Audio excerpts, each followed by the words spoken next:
Hello friends, स्वागत है आपका हमारे YouTube channel English with Anuj sir में। तो दोस्तों, जैसा कि आप सभी जानते हैं कि अभी जल्दी ही कुछ रिजल्ट्स भी आ गए, 4 सब्जेक्ट के रिजल्ट भी एलटी ग्रेड के आ गए और एग्ज़ाम बहुत जल्द होने वाले हैं। इसलिए अब मैं आपके लिए राइटर वाइज सीरीज़ से शुरू कर रहा हूं। जो हमारे टॉप मोस्ट इम्पॉर्टेंट राइटर्स हैं उन पे मैं टॉप 200 क्वेश्चंस लगभग एक राइटर पे ज़रूर बनाऊंगा और उन क्वेश्चंस का अगर आप रेडी करके जाएंगे तो मुझे लगता है उस क्वेश्चन के बाहर क्वेश्चन आपको एग्ज़ाम में देखने को नहीं मिलेगा। तो चलिए आज शुरू करते हैं सबसे इम्पोर्टेंट राइटर विलियम शेक्सपियर को, और बारी बारी से ऐसे मैं क्वेश्चंस आपके लिए लाता रहूँगा। तो चलिए स्टार्ट करते हैं आज की क्लास। क्वेश्चन नंबर 1 आपकी स्क्रीन पर हम लोग दोस्तों हर क्वेश्चन का एक्सप्लेनेशंस देखेंगे। जहाँ पर एक्सप्लेनेशन बहुत लंबा होगा वहाँ पे आप वीडियो को पॉज करके पढ़ लीजिएगा, मैं करेक्ट आंसर्स बता दूंगा। तो चलते हैं, क्वेश्चन नंबर 1 है आपकी स्क्रीन पर। On seeing whom does Miranda exclaim, "Oh father, surely that is spirit Lord, how it looks about"। तो दोस्तों ये क्वेश्चन द टेम्पेस्ट से है, जहाँ पर मिरांडा सबसे पहली बार जब वो फर्डिनेंड को देखती है तो वो अपने फादर से कहती है कि O father, surely that is spirit lord, how it looks about. तो इसका करेक्ट आंसर दोस्तों क्या हो जाएगा? Option number B, Ferdinand is the right answer. Option number B, Ferdinand is the right answer. Explanation देखते हैं। On seeing Ferdinand, Miranda exclaim, O father, surely that is spirit lord, how it looks about. Miranda, charming and graceful girl, she is one of the most charming heroine of Shakespeare play The Tempest। तो Miranda Shakespeare के play the Tempest की एक charming and graceful लड़की है, जो अपने father से कहती है जब वो पहली बार फर्डिनेंड को देखती, क्योंकि मिरांडा ने कभी भी अभी तक किसी पुरुष को नहीं देखा है, और जब वो पहली बार देखती तो काफ़ी फर्डिनेंड से आकर्षित हो जाती है। तो चलते हैं क्वेश्चन नंबर 2 की ओर। Question number 2 is on your screen. Which of the following is not correctly match. इनमें से कौन सा मैच नहीं है? तो पहला सेंटेंस है, we are such stuff as dreams are made on the Tempest, fair is foul and foul is fair. ये मैकबेथ की लाइन है, बिल्कुल करेक्ट है। If music be the food of love play on, ये 12th night की line है, बिल्कुल correct है, BLT ग्रेड में भी आया था। Some are born great, others achieve greatness, ये रिचर्ड सेकेंड दिया। तो बताइए दोस्तों कौन सा करेक्ट आंसर होगा? Answer number D is not correct. Answer number D, some are born great, others achieve greatness, ये रिचर्ड सेकेंड का आंसर नहीं है। क्वेश्चन कह रहा है which of the following is not correctly match. ऊपर के 3 मैच कर रहे हैं। We are such stuff as dreams are made on, ये द टेम्पेस्ट की लाइन्स हैं। Fair is foul and foul is fair, ये मैकबेथ की लाइन है। और music, if music be the food of love play on, 12th night की line है। तो option number D is our answer. Explanation देख लेते हैं। All the given options are correctly matched except option D, some are born great, other achieve greatness. कुछ महान पैदा हुए और कुछ लोगों ने महानता हासिल की। This line has been spoken by Malvolio in the play 12th night. ये लाइन 12th नाइट की लाइन है जो मेलवोलियो के द्वारा बोली गई हैं और रिटन बाय विलियम शेक्सपियर द्वारा लिखी गई हैं। It is a comedy, 12th night एक कॉमेडी है। Centres on the twins Viola and Sebastian, जो कि जुड़वा भाई बहन, सेबेस्टियन भाई है जुड़वा और उसकी बहन है वायला, जो सिजेरियो के भेष में रहती है। Who are separated in a shipwreck, जो ये एक जहाज़, समुद्री जहाज़ के नष्ट होने की घटना होती है जिसमें ये दोनों बिछड़ जाते हैं। Its main source is a prose tale Apollonius and Silla 1581। इसकी कहानी का जो मेन सोर्स है वो अपोलोनियस एंड शीला 1581 की स्टोरी है बाय बार्नेब रिच के द्वारा। यहाँ से भी क्वेश्चन पूछा जा सकता है। और अपोलोनियस एंड शीला 1581 ये बार्नेब रिच के द्वारा लिखा गया। An English version of an Italian tale by Cinthio novelist the subtitle of the play is what you will, और इसका सब टाइटल है ट्वेल्थ नाइट का वॉट यू विल। तो दोस्तों देखिए, आप जब एक्सप्लेनेशन पढ़ते हैं तो एक क्वेश्चन के अंदर आपको कई क्वेश्चन देखने को मिल गए। पूछ लेगा कि ट्वेल्थ नाइट का जोनरा क्या है, तो कॉमेडी हो जाएगा। पूछेगा कि इसकी स्टोरी किस पे कहाँ से ली गई है, तो अपोलोनियस एंड सिला 1581 हो जाएगा। पूछेगा इसको लिखा किसने, तो बार्ने ब्रिचे हो जाएगा। और पूछ लेगा कि इसका सब टाइटल क्या है, तो वॉट यू विल हो जाएगा। तो आप एक्सप्लेनेशंस के साथ पढ़ते रहिए, भले एक्सप्लेनेशन पढ़ने में थोड़ा समय लगे, लेकिन वहाँ से आपके नए क्वेश्चन तैयार होंगे। चलते हैं question number next. Question number 3 is on your screen. Who in Richard second kills Richard when he hears of Henry's coronation. तो who in Richard second kills Richard, Richard second में रिचर्ड को कौन मारता है, when he hears of Henry's coronation, जब वो Henry के coronation के बारे में सुनता है तो उसे कौन मारता है। तो option B Piers Exton is the right answer. Piers Exton is the right answer. चलिए देख लेते हैं एक्सप्लेनेशन इसका। Piers Exton kills Richard when he hears of Henry's coronation in the play Richard II. It is a history play written around 1595 based on the life of King Richard II of England and chronicles his downfall and the machination of his nobles. William Shakespeare has written 37 plays and 154 sonnets in his entire career. The play Richard II was performed at the Globe Theatre on 12 June 1631. The historical plays of Shakespeare covered the period of English history of England over a period of about 350 years. Hence the correct answer is option B. तो देखिए दोस्तों, कई सारे questions बने।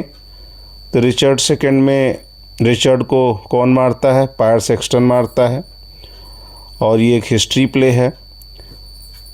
Richard second एक history play है। कब लिखा गया, 1595 के करीब लिखा गया। और ये किस पे आधारित है, ये किंग रिचर्ड की लाइफ पे आधारित है, इंग्लैंड के किंग रिचर्ड की लाइफ पे आधारित है। और विलियम शेक्सपियर ने कितने प्ले लिखे, 37 प्ले लिखे। कितने सोनेट लिखे, 154 सोनेट लिखे। The play Richard second was perform, कहाँ परफॉर्म हुआ रिचर्ड सेकेंड, ग्लोब थिएटर में हुआ। कब परफॉर्म हुआ, 12 जून 1631 में परफॉर्म हुआ। Historical plays of Shakespeare cover the period of how many years, तो 350 ईयर्स। तो इस तरह से एक्सप्लेनेशन में हमारे कई सारे क्वेश्चंस रेडी होते हैं। चलते हैं क्वेश्चन नंबर 4 की ओर। Question number 4, whose speech is this, ये किसका स्पीच है। Present fears are less than horrible imaginings, जो वर्तमान डर हैं वो उन भयानक कल्पनाओं से कम है। तो ये कौन कहता है। क्वेश्चन नंबर 4 का आंसर करिए आप लोग। क्वेश्चन नंबर 4 का आंसर क्या हो जाएगा, ऑप्शन नंबर ए। तो ऑप्शन नंबर ए ऑप्शन में कौन था, ऑप्शन नंबर, ये मैकबेथ कहता है कि present fears are less than horrible imaginings. जब वो किंग डंकन को मारने का प्लान अपनी वाइफ लेडी मैकबेथ के साथ बनाता है तो उसे बड़ा डर लग रहा है, और एक बार तो उसके मन में ये भी आता है कि वो इस काम को नहीं करेगा, लेकिन उसकी वाइफ लेडी मैकबेथ उसे एनकरेज करती है, उसे कायर भी कहती है और कहती है कि तुम इससे अच्छा तो चूड़ियाँ पहन लो। तो फिर वो अपनी पत्नी के एम्बिशन के कारण तैयार हो जाता है इस काम को करने के लिए, लेकिन वो कहता है कि present fears are less than horrible imaginings, जो वर्तमान डर है ये भयानक कल्पनाओं से कम है, जो कल्पनाएं उसके मन में चल रही हैं। The given famous speech present fears are less than horrible imaginings is spoken by Macbeth in the play Macbeth in act first scene third. तो मैकबेथ में, ये मैकबेथ प्ले में मैकबेथ के द्वारा जो मेजर ट्रेजेडी है शेक्सपियर की Macbeth, उसमें ये लाइन मैकबेथ के द्वारा एक्ट फर्स्ट सीन थर्ड में बोली जाती है।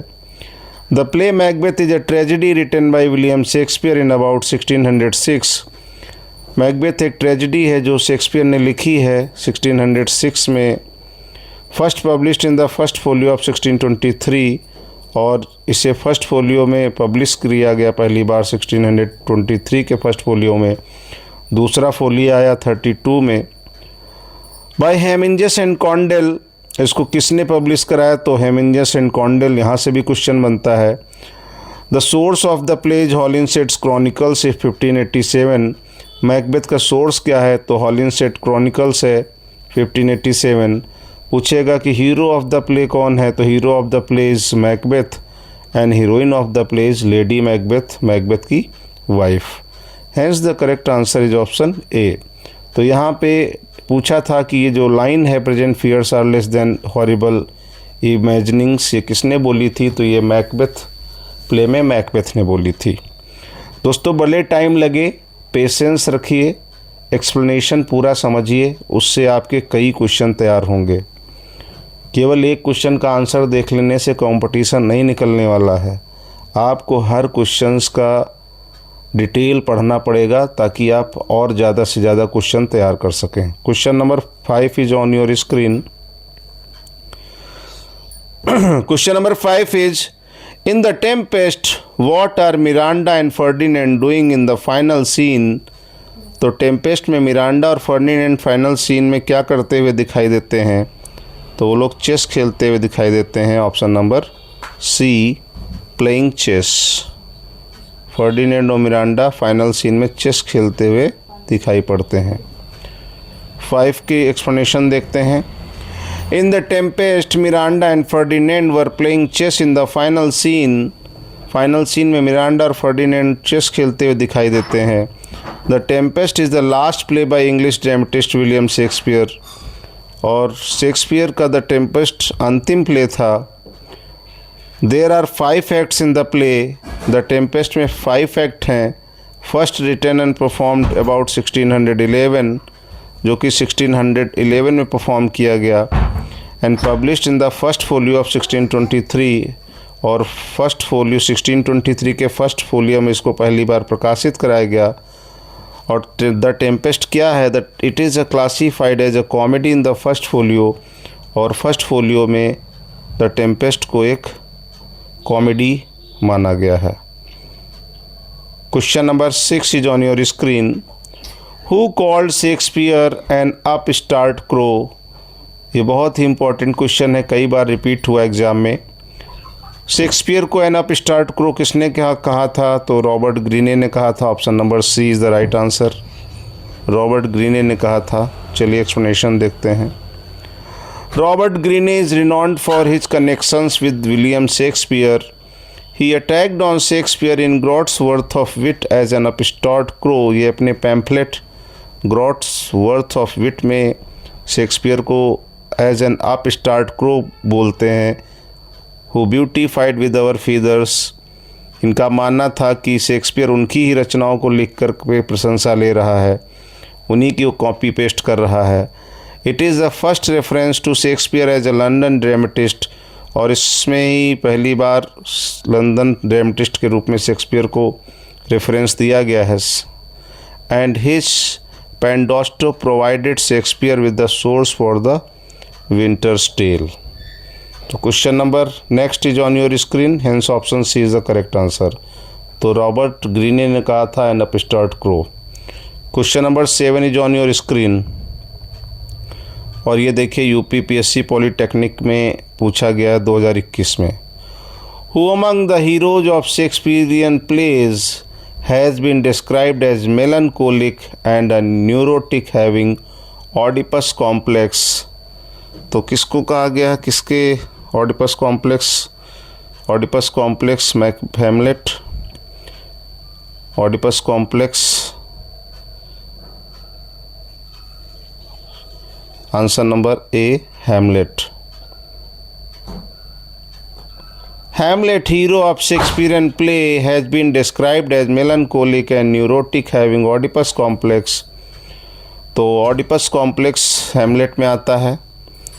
What is Oedipus complex? Oedipus complex is a type of desire, sexually harassment of mother. So Hamlet, Prince of Denmark is a tragedy in 5 acts written about 1599-1601. मैंने आपको trick बताई थी HOKM, और क्या बताया था 2, 4, 5, 6, 24, 56, 1601, 1602। तो हैमलेट पूरा टाइटल है हैमलेट प्रिंस ऑफ डेनमार्क, जो कि एक ट्रेजेडी है 5 एक्ट की, और ये लिखी गई थी 1599 से 1601, 1602 माना जाता है, and published in quarto edition in 1603। Quarto edition 1603 में आया था और फर्स्ट फोलियो 23 में आया था, ध्यान रखिएगा 1623। In psychoanalytic theory Oedipus complex denotes the emotions and ideas that the mind keeps in the unconscious via dynamic repression that concentrate upon a boy's desire to sexually possess his mother। तो Oedipus complex क्या होता है? That concentrate upon a boy's desire to sexually possess his mother। Question number 8 is on your screen।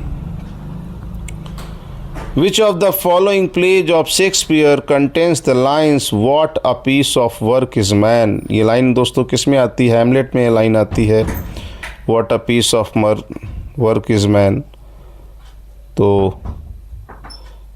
Hamlet की ये line है और ये Hamlet कहता है "What a piece of work a man"। 8 का आंसर देख लीजिए दोस्तों। What a piece of work is man is a phrase within a monologue by Prince Hamlet to Rosencrantz and Guildenstern in Act Second। तो Hamlet रोजेनक्रैंट्स और गिल्डनस्टर्न से act second में ये बात वो कहता है कि what a piece of work is man। In William Shakespeare's play Hamlet, Hamlet is reflecting at first admiringly and then despairingly on the human condition। Thus the correct option is D। तो ये Hamlet tragedy में Hamlet ये बात कहता है what a piece of work is man. Question number 9 is on your screen. The late plays of Shakespeare end in. तो जो Shakespeare के लेट प्ले थे वो हारमोनी में एंड हुए। Option number A HARMONY, harmony. The late plays of Shakespeare end in harmony। William Shakespeare's late plays comprising Pericles। Late plays में कौन कौन से हैं? Pericles, Prince of Tyre, Cymbeline, the Winter's Tale and the Tempest. When Dowden argued that Shakespeare's late comedies should be called dramatic romances, he did so because they resemble late medieval and early modern romances, a genre in which stories were set across the immensity of space and time। Thus appropriate answer is option A, harmony। Question number 10 is on your screen। Who made the following statement? ये statement किसने कहा है? बहुत ही important लाइनें हैं। Neither a borrower nor a lender be, for loan oft loses both itself and friend। कहता है कि न उधार दो न उधार लो, क्योंकि उधार देने से धन भी जाता है और मित्र भी जिसको उधार दो। For loan often losses both itself and friend, धन भी जाता है और मित्रता भी जाती है। तो पैसे न दो न लो, यानी कि उधार न दो न लो। तो ये बात पोलोनियस कहता है। तो हैमलेट में ये बात पोलोनियस समझाता है। तो option number D is the right answer, Polonius in Hamlet. The following statement, neither a borrower nor a lender be, for all loan often loses both itself and friend, and borrowing dulls the edge of husbandry, is a line uttered by Polonius, a counselor to the king, Claudius in Act 1st, Scene 3rd में of William Shakespeare's blog Hamlet। He is bidding farewell to his son Laertes। वो अपने लड़के लायरटेस को विदा कर रहा है और उसी टाइम वो ये बात कहता है कि न उधार लो न उधार दो, क्योंकि उधार देने से धन भी जाता है और मित्रता भी जाती है। क्योंकि जनरली लोग अपने मित्र को ही उधार देते हैं और पैसे से दुश्मनी हो जाती है। तो he is bidding farewell to his son Laertes who is living Denmark for France. Laertes and his sister Ophelia are waiting for him at the harbour. तो ऑप्शन नंबर क्या हो जाएगा? D, Polonius is the right answer in Hamlet. Question number 11 is on your screen. The character Julia appears in which of the following plays of Shakespeare? Shakespeare के किस play में Julia appear होती है? Answer करिए question number 11 का. Correct answer क्या हो जाएगा? Option number A, the Two gentleman of Verona में जूलिया अपीयर होती है. The character Julia appears in the play of William Shakespeare the Two gentleman of Verona, an early play in 5 acts written perhaps in 1594 and published in the first folio of 1623. तो 1623 के first folio में ये प्रकाशित हुआ था, two gentleman of Verona. और perhaps कब लिखा गया? 1590 से 94. It is the first of his plays in which a heroine dresses as a boy. ये शेक्सपियर का लगभग पहला प्ले ऐसा है जिसमें हीरोइन जो है वो एक लड़के की वेशभूषा में रहती है. तो अगर ये क्वेश्चन पूछ ले कि शेक्सपियर का कौन सा ऐसा वर्क है, कौन सा ऐसा प्ले है जिसमें पहली बार कोई हीरोइन हीरो के भेष में यानी कि लड़की लड़के के भेष में रहती है, तो आपका आंसर होगा the Two gentleman of Verona. तो it is the first of his plays in which a heroine dresses as a boy deals with the themes of friendship and infidelity, the conflict between friendship and love, and the foolish behavior of people in love. Julia Proteus, beloved and mistress to the servant Lucetta, desiring to travel to Milan to visit Proteus, Julia disguises herself as a high-class male page in order to avoid lecherous advances along the journey, calling herself Sebastian. तो अपने आप को वो Sebastian कहती है और वो पुरुष के भेष में रहती है, एक हाई क्लास मेल पेज के भेष में रहती है. तो करेक्ट आंसर क्या हो जाएगा? Option number A, the Two gentleman of Verona is the right answer. चलते हैं क्वेश्चन नंबर 12 की ओर. Question number 12 is on your screen. Ariel in the Rape of the Lock by Alexander Pope is a supernatural agency of. तो क्या हो जाएगा correct answer? Aerial किस में आता है आपको पता है? टेम्पेस्ट में. तो option number D, sylph, air sylph. Ariel in the Rape of the Lock क्या है? सुपरनैचुरल एजेंसी क्या? एयर सिल्फ की. तो Ariel in the Rape of the Lock, sorry ये करेक्टर टेम्पेस्ट में नहीं, the Rape of the Lock में आता है. Ariel in the Rape of the Lock by Alexander Pope is a supernatural agency of air sylph, guardian spirit of the air designed to protect virgins, distinct from some of the other overtly malicious supernatural being in the poem. The sylph who dwells in the air serve as Belinda's personal guardians. They are devoted lover-like to any woman that rejects mankind. तो Alexander Pope की poem the Rape of the Lock में aerial के बारे में बताया गया है. एक कैरेक्टर एरियल उसमें भी है टेम्पेस्ट में. तो question number 13 is on your screen. What might the speaker mean when he addresses time in a Shakespearean sonnet and declares that I will be true despite thy Scythe and thee. तो time preserves human life, with time comes change, time creates opportunities, time removes human life. तो correct option दोस्तों क्या हो जाएगा? A and B only, B, C and D only, B and D only, A and C only. Correct answer हो जाएगा option number C, B and D only, यानी कि with time comes change, समय के साथ परिवर्तन आता है. और चौथा क्या है? टाइम रिमूव्स ह्यूमन लाइफ, और समय के साथ मनुष्य का जीवन क्या होता है? समाप्त भी हो जाता है. तो B and D is the right answer.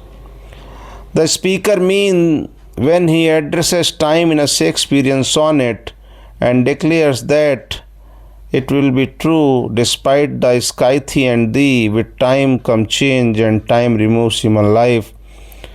समय बदलता है और समय मनुष्य का जीवन भी समय के साथ समाप्त हो जाता है. The line I will be true despite the Scythian thee is taken from sonnet number 123 by William Shakespeare, depicts the revenges of time and how he sees himself. समय का जो परिवर्तन है, समय जो बदला लेने की भावना है, और शेक्सपियर उसमें अपने आप को देखते हैं कि how he sees himself, his love and his character as beyond them. In the line the speaker says that no matter what happens in the world going to be true to himself and to his love. कि वो कहता है कि वो अपने प्रेम के प्रति सच्चा होना चाहता है और उस बात की परवाह नहीं करता है कि दुनिया में क्या होगा. What happens in the world, he is going to be true to himself. वो अपने आप को सच्चा रखना चाहता है अपने प्रेम के प्रति. Question number 14, what was poor Yorick in Hamlet. तो पुअर योरिक इन हैमलेट कौन था? Option number A jester. Jester is the right answer. Poor Yorick in Hamlet कौन है? Jester. Poor Yorick in the play Hamlet was a jester in Act 5, Scene 1 of Hamlet. Hamlet is talking to a grave digger. वो एक कब्र खोदने वाले से बात कर रहा है. The grave digger picks up a skull. grave digger एक मानव की खोपड़ी को निकालता है and says it has been there for 23 years. और वो कहता है कि लगभग ये 23 साल से यहाँ पे दफन थी. And it belonged to Yorick, the court jester and childhood friend of Hamlet's. और ये स्कल हैमलेट के चाइल्डहुड फ्रेंड यॉरिक का था, जो कि एक कोर्ट जेस्टर भी था. The phrase alas poor Yorick refers to the brevity of human life. और ये जो फ्रेज है अलास पुअर यॉरिक, ये दिखाता है जीवन की संक्षिप्तता को. That human life is not too much, it is very short. Question number 15 is on your screen. Who is the author of the essay Lear, Tolstoy and the Fool? तो Lear, Tolstoy and the Fool के author कौन है? Option number B George Orwell is the right answer. Option number B George Orwell is the right answer. Lear, Tolstoy and the Fool is an essay by George Orwell. तो Lear, Tolstoy and the Fool एक essay George Orwell का है. It was inspired by a critical essay on Shakespeare by Leo Tolstoy and was first published in Polemic, a British magazine of philosophy, psychology and aesthetics, March 1947.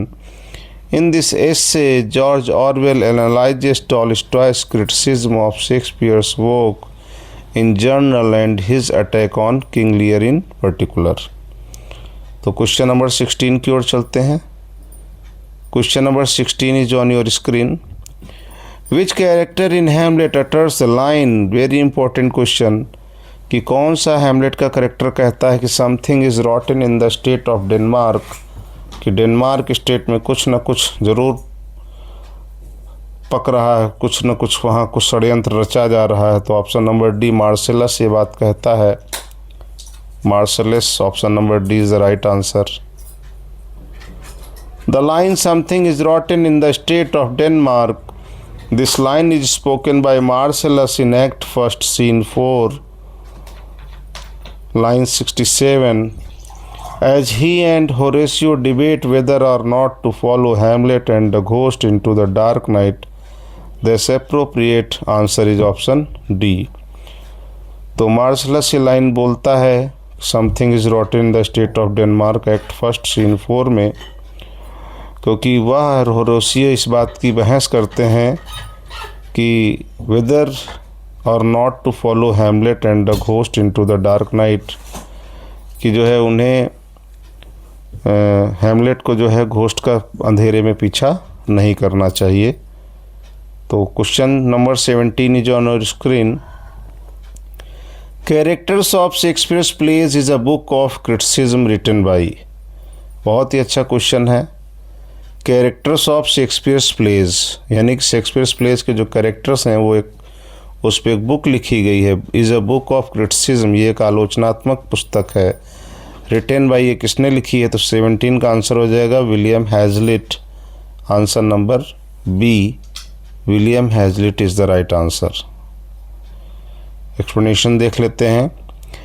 Character of Shakespeare's play is an 1817 book of criticism of Shakespeare's play written by early 19th century English essayist and literary critic William Hazlitt. Characters of Shakespeare's plays argues against a century and a half of criticism that saw Shakespeare as a child of nature, deficient in art and full of faults. हम लोग दोस्तों इस video में, इस class में 25 questions करेंगे। चलते हैं क्वेश्चन नंबर 18 की ओर। Which notorious critic of Shakespeare said that his plays were trivial and positively bad? किस नालायक, किस शैतान आलोचक ने शेक्सपियर के बारे में कहा कि उसके जो प्ले हैं वो ट्रिवियल हैं, पॉजिटिवली बैड हैं? And that was the title of work oblique essay. तो ये किसने कहा है? Option number A, Leo Tolstoy, on Shakespeare and drama is the right answer. In the essay published as On Shakespeare and Drama in 1906, Tolstoy called Shakespeare's plays trivial and positively bad। तो Tolstoy ने Shakespeare के pledge को trivial and positively bad कहा है। Labeled his enduring popularity pernicious and dismissed Shakespeare himself as an insignificant, inartistic writer who was not only moral but immoral. He also mentioned reading King Lear, Romeo and Juliet, Hamlet and Macbeth. Question number 19 is on your screen. G. Wilson Knight's The Wheel of Fire is a collection of essays on।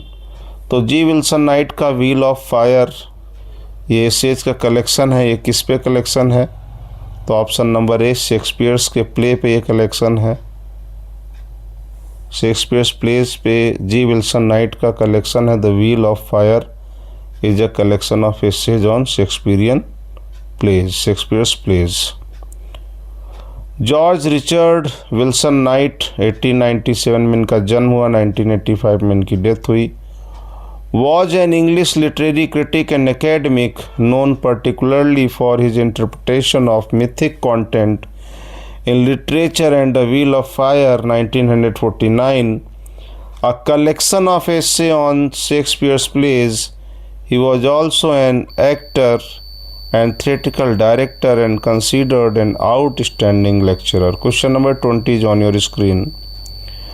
Which commentator calls Shakespeare's Hamlet an indifferent play, the lines but mean? तो कौन सा commentator Shakespeare के Hamlet को कहता है कि एक indifferent play है, द लाइन्स बट मीन? तो ऑप्शन नंबर क्या हो जाएगा? 20 का बताइए करेक्ट आंसर क्या होगा दोस्तों?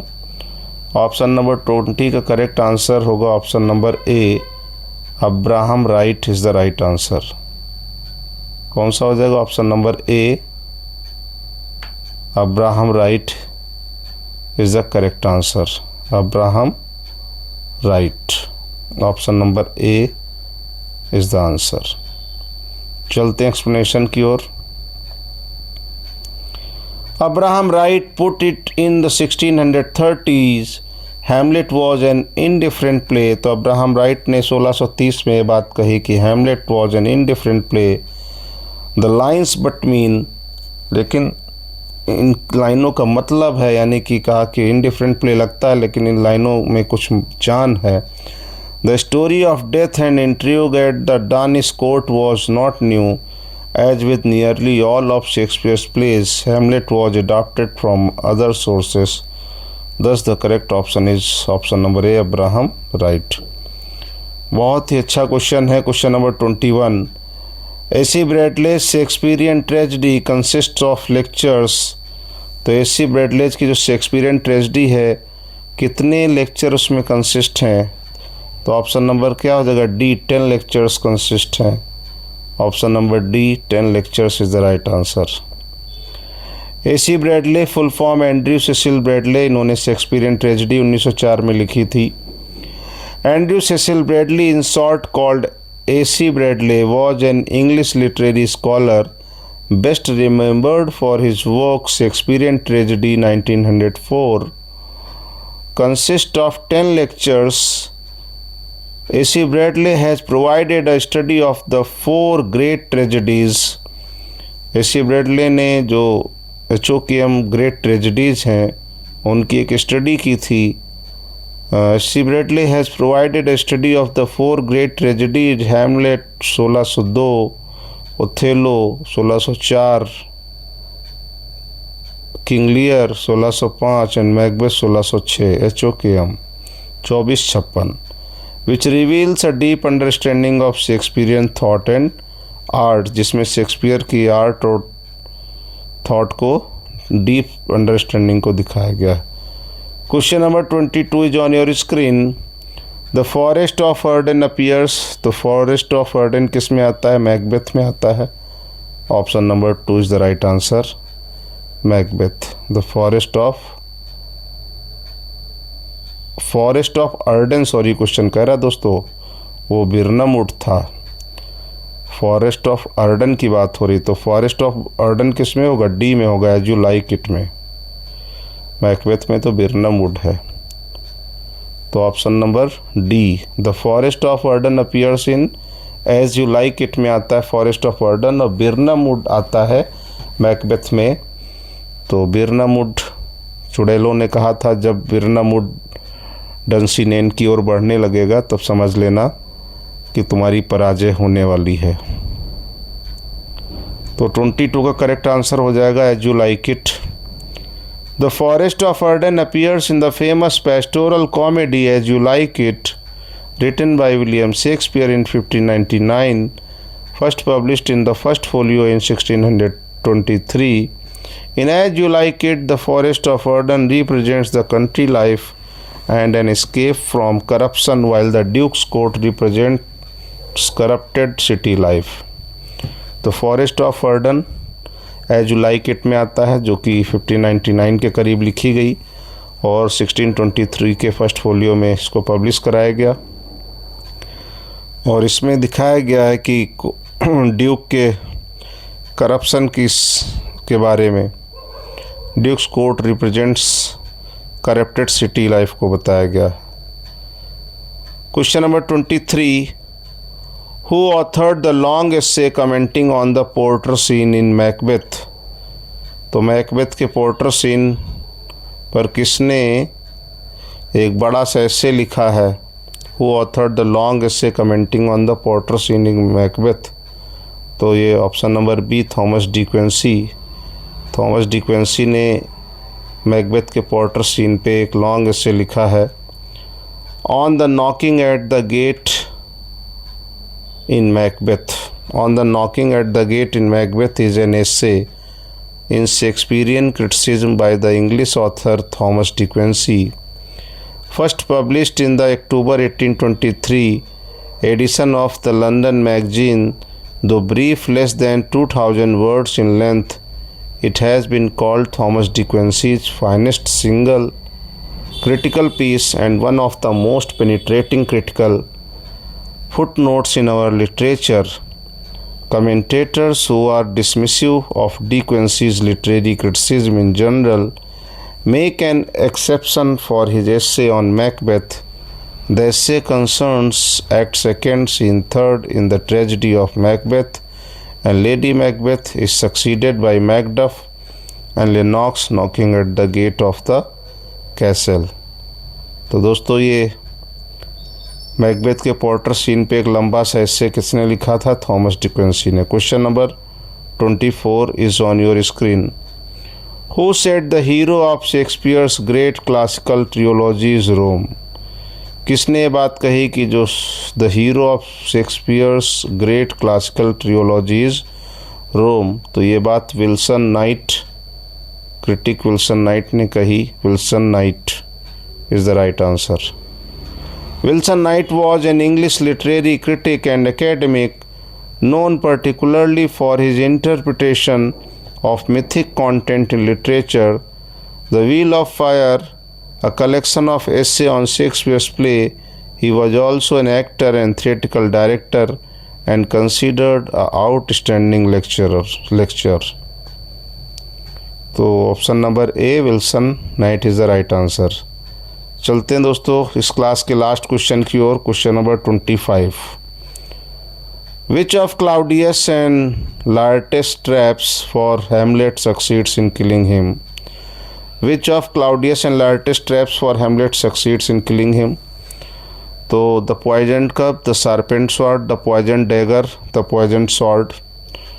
तो दोस्तों डैगर मीन्स खंजर होता है, तो इसमें वैसे इंग्लिश के जो प्ले में डैगर ही माना जाता है। स्वॉर्ड की बात कही गई लेकिन करेक्ट आंसर यहाँ डैगर ही होगा। Option number C the poison dagger is the right answer. Claudius ने उसके डैगर में जहर लगवा दिया था ताकि लार्टेस और हेमलेट की जब लड़ाई हो तो हेमलेट आसानी से मारा जा सके। तो according to UPHSC commission correct option is C. माना गया था आयोग ने तो आंसर डैगर को ही माना, हालांकि जब प्ले के अंदर पॉइजन स्वॉर्ड की बात कही गई है। In the given play Hamlet the poison sword has been denoted in act 4 scene 5 में स्वॉर्ड की ही बात कही गई है, लेकिन आयोग ने आंसर सी माना था पॉइजन डैगर। तो हमें आयोग का एग्ज़ाम पास करना है तो हम आयोग के आंसर के साथ ही चलेंगे, ताकि अगली बार अगर आंसर चेंज करेंगे तो हम इसका साक्ष्य लगा सकते हैं। तो दोस्तों ये थे 25 इम्पॉर्टेंट क्वेश्चन शेक्सपियर पे। ये सीरीज़ दोस्तों चलती रहेगी। मैं टॉप 400 क्वेश्चन कम से कम शेक्सपियर पे कराऊंगा, और जब तक आपका एग्ज़ाम हो उससे पहले हमारी सारी तैयारी हो जाए। तो दोस्तों इसी तरह मेहनत से पढ़ते रहिए आप हमारे साथ। डेली मेरी एक क्लास ज़रूर आएगी, और पर डे कॉलेज से जब मेरी छुट्टी होती है तो मैं शाम को आपके लिए क्लास ज़रूर बनाता हूँ। आप लोग सपोर्ट करते रहिए और मुझसे पढ़ते रहिए। मैं हर बार यही कहता हूँ कि मेरी तरह आपको भी एक पोस्ट में दिलाऊँगा, बस आपको लगातार मेहनत करनी पड़ेगी। जब मैं कॉलेज से आने के बाद पढ़ा सकता हूँ तो आप पढ़ क्यों नहीं सकते? तो चैनल को सब्सक्राइब करिए, वीडियो को लाइक करिए और लगातार पढ़ते रहिए। चलिए मिलते हैं नेक्स्ट क्लास में। Thank you so much.